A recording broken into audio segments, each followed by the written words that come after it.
As a lot of you know, Gareth Slaven is our CISO, and he's head of the security and also our interim CTO as well. And we could be happier to have him on board. A lot of you met him in the last Krown Meet, and we had a little bit of information for you guys with regard to certain migrations, upgrades in security, and things like that. But Gareth, I know he has quite a bit more information on this Krown Meet for you all, because I know some of you have been asking about our security architecture and what we're doing, and I know that Gareth is excited to announce that today. Gareth? Yeah.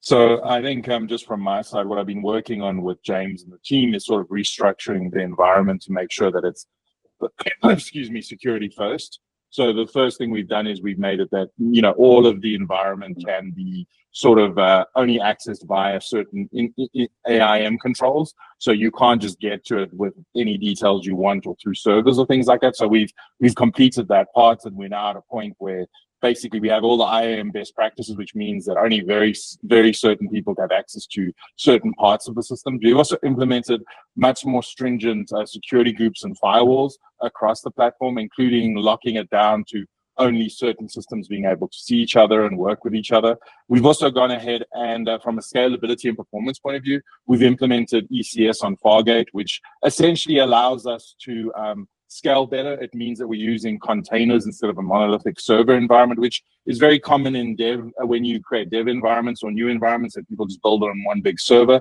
What we've done is we've now moved to the serverless world, which is going to really enhance security because it means that everything is broken up into what they call microservices. So if anything happens, we can deal with things in pieces. But it also allows us to, scale really quickly. To give you an example, to scale a virtual machine can take anywhere from 3 to 10 minutes, depending on how it works. Whereas something inside a Fargate or a service environment, we're talking 10 to 30 seconds, right? So it gives us a lot more scalability. And also because it's micro, you can scale different pieces of it and things like that.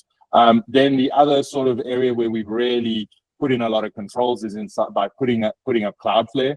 Cloudflare is really there to protect the perimeter as well as tell us who's trying to attack us, what we can do to sort of stop them. And it does a lot of that in sort of an automated way. So we've got a lot of threat intelligence that happens because what we call Cloudflare is one of the biggest providers of security in the world. They pick up threats from all over the world and they know what's coming before anybody else does. So it's blocking those and telling us what's going on. It's also doing things like protecting us from DDoS and things like that. Sorry, can you guys hear me? Because I keep seeing someone say I can't hear. Oh, okay. Yeah. Can everyone hear me fine? Okay, so, and fundamentally, what Cloudflare is doing is ensuring that at the sort of outer perimeter of our network, everything's being protected and looked after and being kept safe, right? And it's doing it in an incredibly instant way, I guess, is the or automatic way that's fairly instant. To give an example, there have been a lot of attacks that Cloudflare is defended within half an hour that most companies take weeks or months to sort of defend against. And then I guess the other thing we're sort of working on is we've got the well-architected framework, which is what we were basing a lot of our work off. And over the next months and weeks, we're going to be implementing different parts of that, making sure that we're iteratively adding to the security posture to the posture of scalability, and making sure that we're constantly sort of building the platform and keeping it secure, and then also living to those principles of the quantum security and the quantum sort of encryption, implementing all of that as we go. And then the other thing too is we've implemented quite a lot more monitoring now, so we can see what's going on it, both from a security point of view as well as from just are things up, are they running correctly, all that sort of stuff. So look, it's a bit of a journey, but I think we're on the right track to sort of putting all the base pieces in and building from there. Yeah. Oh, and then I think one small thing just to add is also we've built out the development team to include more parties and a lot more people in our security team. So it should mean that we can move faster and also that we can implement even more best practice and things like that with those team members. So yeah. Awesome, Gareth. Thank you. And Gareth, I do know we've talked about our goal to really obtain some high-level certifications with regard to security, with regard to how our architecture is. That right? That's correct. And we're looking, we basically, the well-architected and the ISO 27001 are the two standards we're going to be working against.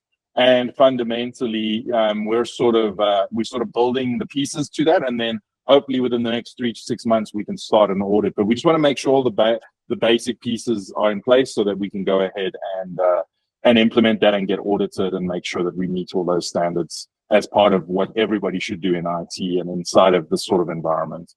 Yeah, I agree. And I just want to let the community know, guys, we are in a much better place now than we were 3 months ago with regard to security, with regard to how the framework is for the security and the overall architecture itself. I'm extremely happy with the progress that we've made. There's a lot that goes on behind closed doors in the background that you guys never see. But it's like I reference it to like say the military or things where you don't see what really happens in the background, but you're safe. And so for us, it's really there's no different there. And I know Gareth and our security team works day in and night. I've been late nights and early mornings with them, and we have really upgraded that. And so I'm very happy with that.